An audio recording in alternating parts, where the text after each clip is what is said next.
እግዚአብሔር ሰይጣንን እግዚአብሔር ይገስጻሉ። ተስማምተሃል? እስማማለሁ። እግዚአብሔር ምን አለ? እግዚአብሔር ይገስጽህ አለ። ማንን? ሰይጣንን። ሰይጣን አለ ዲቴል። አሁን ስለዚህ ጉዳይ እኮ አሁን ወደ አዲስ ኪዳን ሄደን እንረዳለን። ችግር የለውም። ግን ሰይጣንን የገሰጸው ማን ነው? እግዚአብሔር ነው። እግዚአብሔር የምንለው እኛ ክርስቶስ የምንለው ማለት ነው። በአዲስ ኪዳን ክርስቶስ የተባለው መጀመሪያ በአዲስ ኪዳን በብሉይ ኪዳን ጊዜ በነበረበት ጊዜ በኢያሱ ፊት ከሶ ስለነበረ ነው። ሰይጣን ኢያሱን እየከሰሰ ነበር፣ ኃጢአት ሰርቷል እያለ። በዛ ምክንያት ደግሞ ስለ እሱ ደግሞ እግዚአብሔር ምን ይለዋል? እግዚአብሔር ይገስጽ ብሎ የተናገረለት ለኢያሱ ነው እንትን ያለለ። አይ እሱ አሁን እዛው ላይ ወረድ ስትል መልአኩ ኢያሱን ያደፈ ልብስ ለብሶ ነው በመልአኩ ፊት ቆሞ ነበር። መልአኩ በፊት ቆሞ ያደፈውን ልብሱን አውልቁት አላቸው። ከዚያም እሱን እነሆ ጥፋትን አውርድ አስወግጄ ደግሞ ጥሩ ልብስ ትነሳለህ። አሁን እዚህ ጋር እግዚአብሔርን ማን ነው? ሰይጣንን እግዚአብሔር ይገስጽ ያለው ራሱ እግዚአብሔር ነው። አዎ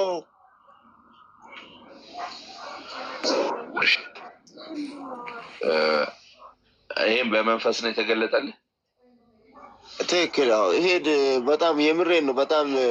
በጣም መንፈስ ካልሆነ በስተቀር ይሄን ለማወቅ በጣም ጥልቅ ምስጢር አለው የሚባለው እኮ የክርስቶስ የእጅ ስራ ናቸው። ሙሉ ለሙሉ ከዘፍጥረት ጀምሮ ያለው ለሰው ልጅም የሚቆም እሱ ነው። ኢያሱ እኔ አምናለሁ። እኔ በክርስቶስ አምናለሁ። እኔ እሱ አይደለም ጥያቄ። ሰይጣንን ኢያሱ የተከሰሰው የቆመለት እግዚአብሔርን ገሰጸው ማለት እንችላለን። እግዚአብሔርን እኮ አይደለም እግዚአብሔር ይገስጽሃለው። ራሱ እግዚአብሔር ይገስጽሃለው። እግዚአብሔርን ይገስጽ እኮ አይደለም፣ ሰይጣንን ነው እግዚአብሔር ይገስጽ እያለ። ሰይጣንን እግዚአብሔር ይገስጽሃለው። አዎ ሰይጣንን እግዚአብሔር ይገስጽሃለው። ሰይጣንን ኢያሱ ስለከሰሰ ነው። የገሰጸው ማን ነው? እግዚአብሔር ይገስጽ እያለ ያለው በይሁዳ ላይ ሚካኤል የሚባለው ነው። የእግዚአብሔር መልአክም ይባላል፣ ሚካኤል ይባላል፣ እንደገና ደግሞ እግዚአብሔርም ይባላል። በብዙ ስም ነው በብሉይ ኪዳን ተገልጾ የምናገኘው። አንተ ታረቀኝ፣ አድቬንቲስቱ ልጅ ነህ ለካ። አንተማ ራሱ ኢየሱስ ሚካኤል ነው ብለህ ስለምታምን ለአንተ ይሄ ችግር የለውም። ግን እዚህ ክፍል ኢየሱስ ሚካኤል ነው ብለህ ኢየሱስ ሌላው ሚካኤል ነው ብለህ ነው የምታምነው መሰለኝ አይደል? ትክክል። ስለዚህ የገሰጸው ማን ነው ነው? አሁን ይሄ ይገስጽ እያለ ያለው ሚካኤል የምንለው ወይ ደግሞ መልአክ፣ የእግዚአብሔር መልአክ የሚባለው ወይንም ደግሞ የሰው ልጅ የሚባለው በብዙ ስም የሚገለጠው ጌታችን ኢየሱስ ክርስቶስ የምንለው ነው። በጣም በብዙ ስሙ ነው የምናውቀው እኛ። ኦኬ። ስለዚህ ይሁዳ ላይ ያለውን ጥቅስ እናነበዋ። ይነበባ። በጣም ጥሩ። እሱም ራሱ ያመጣል። ይሁዳ ቁጥር ስንት ነው? ይሁዳ አንድ ጀምሮ አንድ ነው። አንድ ነው እኮ ይሁዳ 1:3 ነው አይደለ? ይሁዳ 9 ነው። የመላእክት አለቃ ሚካኤል ግን ከዲያብሎስ ጋር በተከራከረ ጊዜ ስለ ሙሴ ስጋ ሲነጋገር ጌታ ይገስጽህ አለው እንጂ የስድብን ፍርድ ሊናገረው አልደፈረም። በጣም ጥሩ ነው። ጥቅሱ ደስ ይላል። ግን እዚህ ክፍል ላይ ጌታ የተባለው ማን ነው? ጌታ ይገስጽህ ያለው ክፍል እዛ ላይ ጌታ ብሎ ያለው ጌታ ይገስጽህ ሲለው ያለው ጌታ ተብሎ የተጠቀሰው ማን ነው? ጌታ ይገስጽህ የተባለው አሁንም በጣም ግሩም፣ በጣም ጥሩ። አሁን ሚካኤል የምንለው በሌላ ስም ሲገለጥ ታየዋለህ። እንደገና ደግሞ ጌታ ይገስጽ እያለ ደግሞ አሁንም እግዚአብሔር ነው፣ በእግዚአብሔር ስም ይገስጽ እያለ ነው ያለው እኮ። ስለዚህ ጌታ ተብሎ የተጠቀሰው ማን ነው ነው? አብ ነው። ያው አብ ነው። ስለዚህ ጌታ፣ በጣም ጥሩ ትክክለኛ መልስ። ጌታ ይገስጽ አለው። ምክንያቱም ሎጂካሊም የምትረዳው እዛ ክፍል ላይ እግዚአብሔር ሰይጣንን እግዚአብሔር ይገስጽህ አለው የሚለው ትርጉም ትክክል ነው? የመጽሐፍ ቅዱስ ትርጉም ትክክል ነው? ትክክል ነው። አንዱ እግዚአብሔር እኮ አንዱ እግዚአብሔር በአንዱ እግዚአብሔር ሁለት እግዚአብሔር ነው። ሁለት እግዚአብሔር ይሆናል። አዛ እኛ እኮ ሁለት እግዚአብሔርነት አይደለም። አንዱ በአካል ሶስት ነው ብለን እኮ ስለምናምን እኮ ይሄ ትክክለኛ አይደለም። ይኸውልህ ወንድሜ በደንብ ተረዳ። አሁን እዛ ክፍል ላይ እኔ አሁን ለምሳሌ አሁን እዚህ ጋር ገለጸልህ እኮ አዲስ ኪዳን ላይ መጣና የመላእክት አለቃ ሚካኤል የሙሴን ስጋ በተመለከተ ከዲያብሎስ ጋር በተከራከረ ጊዜ ዲያብሎስ ምን ጠየቀ? ምክንያቱም ኢያሱ በሙሴ እግር ነው የተተካው አይደል? ዲያብሎስ ምን ጠየቀ? የሙሴን ስጋ የሙሴ ስጋው ምን እንዲደረግ ነው የፈለገው? ሙሴ ስጋ የት ነው የተቀበረው? መቃብሩን እኮ ፈልጎ ነው። መቃብሩ ጋር ነው። አዎ ቆሟል። መቃብሩ ጋር ነው ሁለቱም ያለው። እንዲመለክ ስለሚፈልግ ያ ስለተሰወረ ጠየቀው። በዚህ ጊዜ አልሰደበውም ማለት ስድብ ኃጢአት። ምክንያቱም ኢየሱስ አሁን እዚህ ክፍል ላይ መረዳት ያለብን ስድብ የስድብ ቃል ምን አላደረገውም፣ አልተናገረም፣ ሊፈርድበት አልደፈረም ማለት። ከዚህ ይልቅ እዚህ ክፍል ላይ ጌታ የሚለውን ስትመለከት ጌታ ይገስጽህ አለው። አሁን እየጠየቅኩ ያለሁት የተከራከሩት ማና ማን ናቸው? ክርስቶስና እኛ ሚካኤል ክርስቶስ ስለምንል ነው። ይቅርታ ጌታችን ችግር የለውም። ያው ተው ችግር የለውም። ሚካኤል በለውና ውሰደው። ስጋውን የሰወረበት እየተከራከሩ ያሉት ሚካኤልና ስጋው የሙሴ ስጋ ሙሴ ተቀበረ አይደል? የሙሴ ስጋ ተቀበረ። ሰዎች እንዳያዩት ያደረገው አካል የለም እንዴ? ሰዎች እንዳያዩት ተደረገው።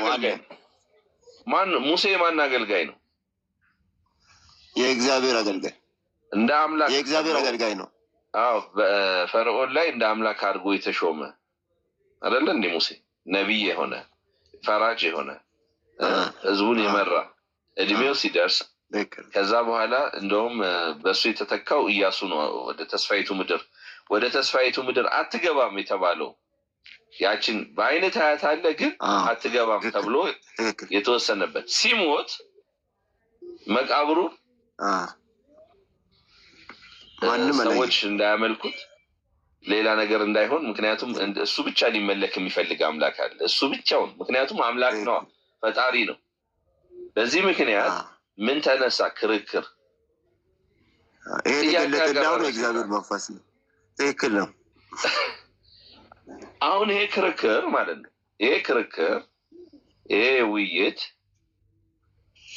አለቃ ደግሞ አለ። አለቃው ደግሞ በሰዓቱ በኢያሱ ላይ ማንበብ ትችላለህ። ኢያሱ መጽሐፍ ላይ ብትሄድ እኮ ቀና ብሎ ሲመለከት እኮ አለቃ አይቷል። አንተ ከማን ወገን ነህ ብሎ ሲጠይቀው እኮ ከማን ወገን ነህ? የሰራዊት አለቃ ነኝ አለ። የምመራው ማለት እኔ ነኝ አለ። እሱ ችግር የለውም። አሁን እኔ እኮ እዚህ ላይ ችግር የለብኝም። ታዲያ አተረጓጎሙ እግዚአብሔር ሰይጣንን እግዚአብሔር ይገስጽህ አለው ነው ወይ መባል ያለበት? ወይስ ሚካኤል ዲያብሎስን እግዚአብሔር ይገስጽህ አለው ነው? የትኛው ነው ትክክለኛ? ሁለቱም ትክክል ነው። እንዴት እግዚአብሔር ሰይጣንን እግዚአብሔር ይገስጽህ አለው የሚለው አረዳድ እንዴት ትረዳ? ግሩም ምን መሰለህ፣ ሰዎች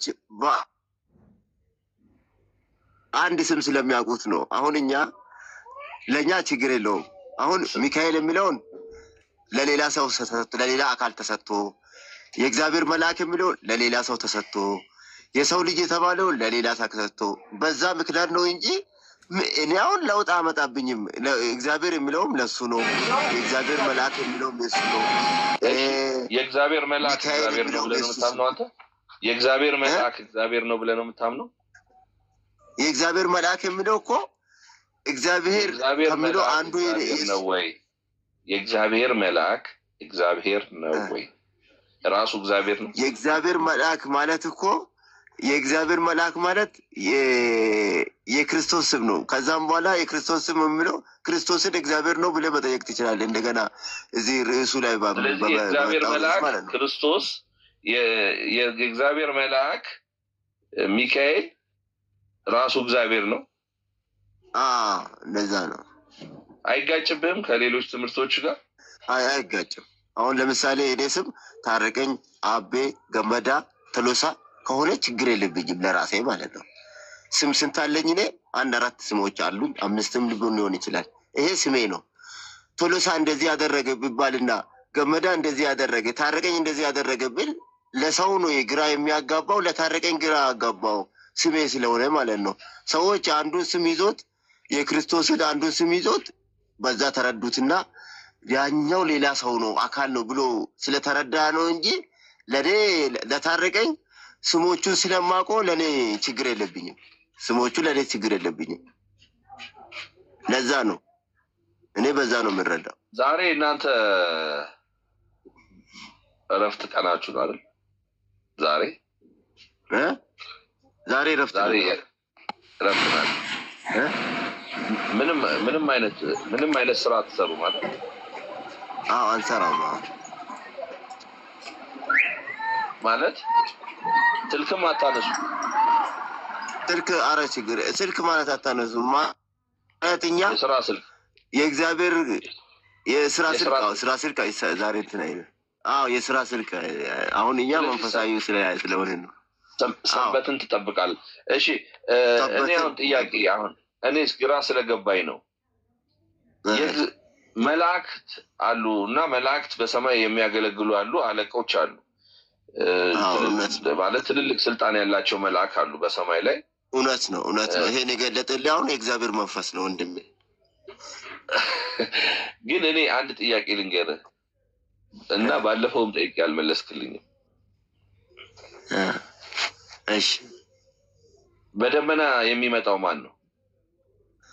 ይሄ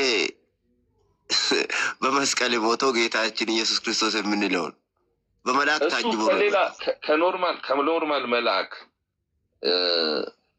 ትእዛዝ ይቀበላል? ከሌላ መልአክ ትእዛዝ ይቀበላል? ከሌላ መላእክት ትእዛዝ የሚቀበል ነገር የለውም። ግን እግዚአብሔር አለቃ ነው። ግን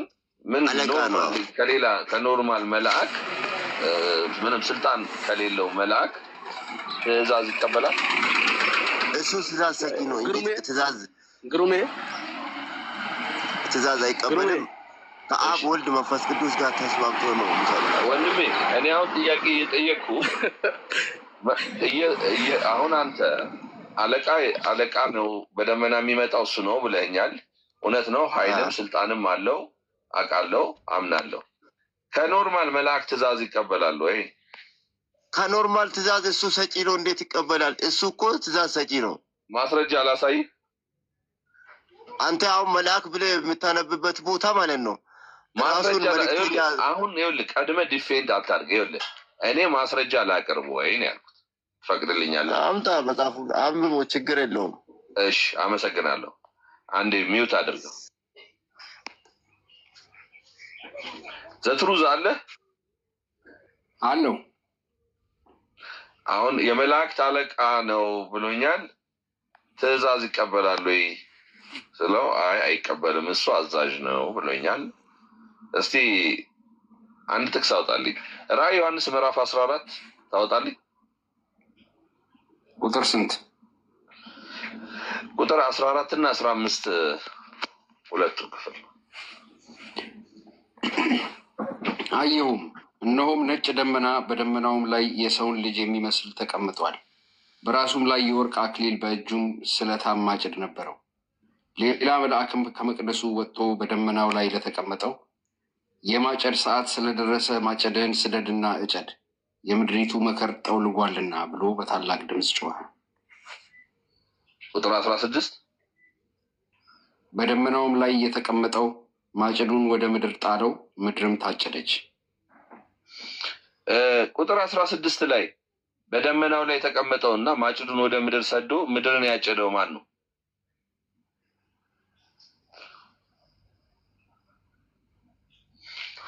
ታሬ እዚህ ክፍል ላይ ነጭ ደመና ነበረ፣ በደመናው ላይ የሰው ልጅ የሚመስል ተቀምጧል የተባለው ማን ነው? ታሪኩ ማን ነው? ታረቀኝ። ጌታችን ኢየሱስ ክርስቶስ ነው። ከዛ ቁጥር 15 ላይ ሌላ መልአክ ደግሞ አለ ከቤተ መቅደሱ ቅዱስ ስፍራ ወጥቶ በደመናው ላይ ለተቀመጠው የአጨዳው ሰዓት ስለደረሰ ማጭድን ስደድና እጨድ፣ ምክንያቱም የምድር መከር ደርሷል ሲል ጮኸ ይላል። ይሄ ክፍል በደመናው ላይ የተቀመጠው ትእዛዝ ከሌላ መልአክ እንደተቀበለ ያሳያል። አዛዡ ማን እንደሆነ ስለማታውቀው ነው። አዛዡን እኛ እናውቀዋለን። እሱ ደግሞ አብ ነው እያዘዘ ያለው። ማቴዎስ 24ን አንብብለት ወንድም። አረ ወንድም የሌላ ቦታ አትሄድ። እኔ አሁን እዚህ ጋር አንተ ምንም ማቴዎስ 24 ላይ ነው አልከኝ። እኩል ይኸውልህ ወንድሜ፣ አሁን እኮ ምንም እኮ ችግር የለውም እኮ እኛ መማማር ነው። ትክክል ነው። አዎ ግን ማለት ነው እዚህ ጋር መልአክ ሲያዝ አየሁ ትላለህ ይላል አይደለም? እሂድና እጨድ እያለ ያለው አብ ነው እያልኩ ነው ያለሁት። አረ አይልም እንደዛ መልአኩ እኛ ስለምናውቀው ነው። ይኸው እዚህ ጋር ማቴዎስ 24ን ለምን አታነበውም? ማቴዎስ 24 ቁጥር ስንት? እስቲ ስለዛች ቀን የምለውን ስለዚህ ማቴዎስ 24 እኮ ስለ ምጽአትና ስለ ዳግም መመለስ ስለ ፍርድ ቀን ነው የሚጠይቁት። ስለዚህ ቁጥር ስንት ላይ? ስለዛች ቀን ግን ከአባት በስተቀር ማንም አያውቅም የሚለው ያቺን ቀን አብ አባት ነው የሚያዛት። ለዛች ቀን ወደ አብ ወደ ምድር የመከሩ ጊዜ ደርሷልና ወደ ምድር ሄደ። ቁጥር 36 ላይ ስለዚያች ቀንና ስለዚያች ሰዓት ግን ከአባት ብቻ በቀር የሰማይ መላእክትም ቢሆኑ ልጅም ቢሆን የሚያውቅ የለም። በጣም ጥሩ። በጣም የሚገርም ነገር አሁን ያነበባት እየተናገረ ያለው አብ አባት ያቺ የምድር መከር ሰዓቱ ደርሷልና ሄድና ሰብስብ እያለ ያለው ከዚህ ጥቅስ ጋር ተነስተ ስታነበው የሚያዝ አካል ይህ የታወቀው የተከበረው ታላቁ አምላካችን አብ አባት ነው እያልኩ ነው ያለሁት። ሄድና መከሩ ደርሷልና ልጆችን ሰብስብ ወደ ልጆችን አምጣ እያለ ያለው እሱ ነው እያልኩ ነው ያለሁት አንተ እንጂ ማንም ሰው እቺን ቃል ከአባት በስተቀር ሊናገር ወይ ደግሞ ሊያዝ የሚችል የለም። እቺን ቃል የሚናገረው አብ አባት ነው። ይሰማል?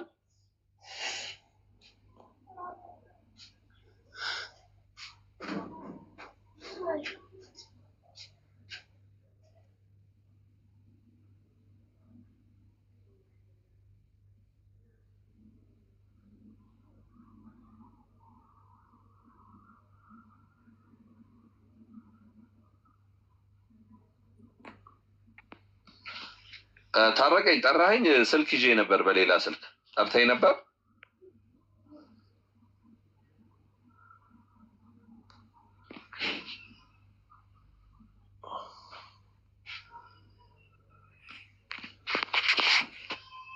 ታረቀኝ። አቤት አቤት። ከራእይ መጽሐፍ ወደ ማቴዎስ ሄድክ? ያችን ጥቅስ የተናገረውን ራእይ ያነበብከውን ጥቅስ ማለት ነው። በሁለቱ ጥቅሶች ነው። አንድ ተመሳሳይ ጥቅሶች ናቸው። እነዚህ ሁለቱ ተመሳሳይ ነው። ይሄንን ሂድና እጨድ ሰዓቱ ደርሷል የሚለውን የሚያዘው አንድ ባለስልጣን ነው ያለው። አንድ ባለስልጣን ነው ያለው። ሌላ ማንም ሰው ማንም መልአክም ሆነ ማንም ባለስልጣን የለም። ይሄንን ቃል ልናገር የሚችለው አንድ ከስላሴ ወይም ደግሞ ከአባት በስተቀር የሚናገረው የሚችል የሌለው ቃል ነው ይሄ ንግግር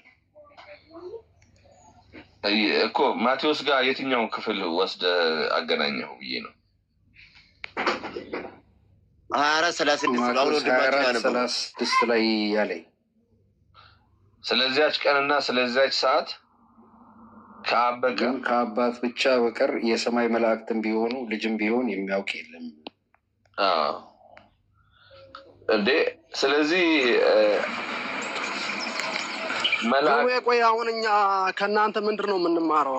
ቆይ እንዴት ነው? ግራ ገባኝ። ወይ የምንወረድ እንዴ? አይ አይደለም። አሁን አንተ የጠቀስከውና ይሄ 2436 ቀን ምን ያዛምናል? እንዲያው ጊዜውን ለምን ታቃጥራላችሁ እናንተ? እኔ ምንም እኮ እኔ አልተገናኘልኝም እኮ ለእኔ ስላልተገናኘልኝ። አዎ፣ ስለዚህ ለእኛም እኮ ምንም የሆነ ነገር ልንይዝ እኮ አንቻልም። እስካሁን ስንሰማ